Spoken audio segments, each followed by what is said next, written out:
2017 Honda Accord Sport, guys. I believe this is a 2.4. We've got a no crank, intermittent no crank. So sometimes it starts, sometimes it doesn't. Normal key, as you see here. We insert it. Key on. Start. Nothing. I've got it to crank. As you can see, nothing. Radio went out like normal. Nothing. Try it again. Nothing. Again. Nothing. Nothing. And if I do this, eventually it will start. It just does it. It's intermittent. Right now it's doing it a lot less than it normally does. Okay. So we're going to check the, there's apparently some possibly known issue with, possibly with the fuse box on this model. So we're going to check the starter cut relays.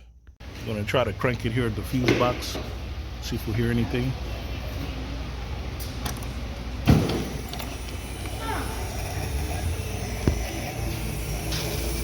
Otra vez.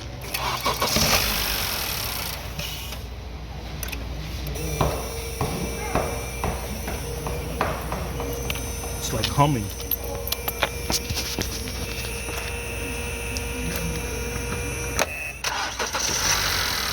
Le dice así siempre. Entonces nunca soltaste la llave. Apaga.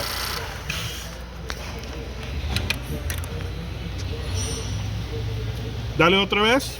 Ahí pisado. Otra vez. Vamos a ver si está pisado, ¿verdad?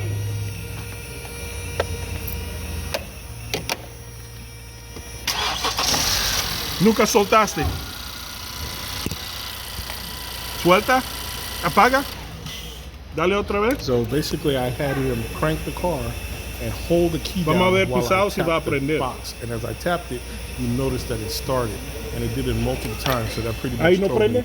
the relay Así was se queda sticking, siempre. or it was having a bad position. Okay guys, I feel like this is probably going to be the relay, the starter cut relays. There's two of them in here. So the way you remove this tab right here, you pull it out on both sides, and that allows the whole box to slide up. Then there's going to be three connectors under there. See if you can see that. You see that? There's a white connector right here, green, and another white.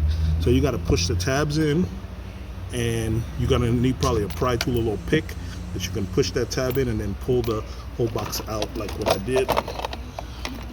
Now I'm going to disassemble this box, and let's see what these relays look like. If they're replaceable, you just might have to just replace this whole unit here. Here's what's on it, by the way.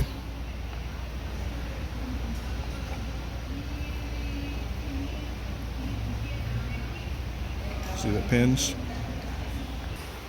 Okay guys, so you're gonna pry up at all these clips, and there's two on the side like that, and of course on the other side have three identical. Then you'll be able to slide it out, and here are the relays. So as you can see here, these are soldered onto the board, which means they're not replaceable, as what the factory would tell you. So that means you need to replace this entire unit if you have a bad relay. One bad relay here means you replace this whole board. And I'm most likely going to think there is going to be a fault with the starter relay. If you heard the clicking I heard, that's a good sign of a failed relay.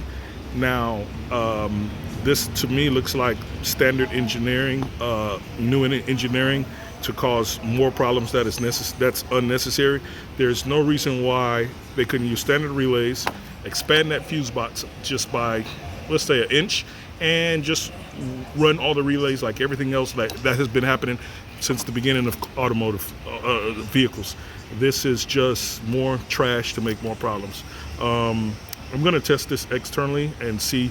I've got the wiring diagram on all of this, so we're going to see if it's supplying the proper grounds and powers to the relay. And at this point, after that, I'm going to call this one the board, that this module needs to be replaced. I'm not sure if this is sold separately. It might be. If not, it would be a fuse box. All right, guys, here's the wiring diagram. This one is for push start. All right, this is the relay diagram. The normal car will be at the top, push start is at the bottom. Here's also OEM diagram of the normal start, which is this car. Okay, here's where you're going to do the test. On the connector A, you can jump, as I showed you earlier, you can jump You could jump number 1 with number 2. If you put a jumper wire between those two, it's going to bring the 12-volt power from number 1 into number 2, which goes directly to the starter, and the starter should engage. Confirm you have good power coming in, and also that your starting wire and the starter is good. The next thing you want to do is get your test light, hook it up to a ground, and you're going to hit the pin number 5 with your test light. And when the key is turned to crank, that pin number 5 should have a ground. Actually, your test light should be on power. I'm sorry, that's it, battery positive. And at that point, your test light should light up and stay consistently lit as long as the key switch is held to on. And that tells you that the PCM has a good circuit to that relay, and it's sending a strong ground, and it's fully lit. If that's happening, at that point, it's going to be your relay that's bad. Okay, I did testing with the cover off so that I can get directly to the relays. And on this car, it's definitely the relay board that's actually bad. Even though that's supposedly a non-serviceable part, we actually can repair and replace this with original relays, which the customer does want to do in this case. If it's something you're interested in, I'll have a link in the description down there, and you can check it out, and I'll have a service to actually replace your relays with OEM relays. It's probably going to be cheaper than replacing this if you want to get it new. So click that link down in the description and get you some help on that.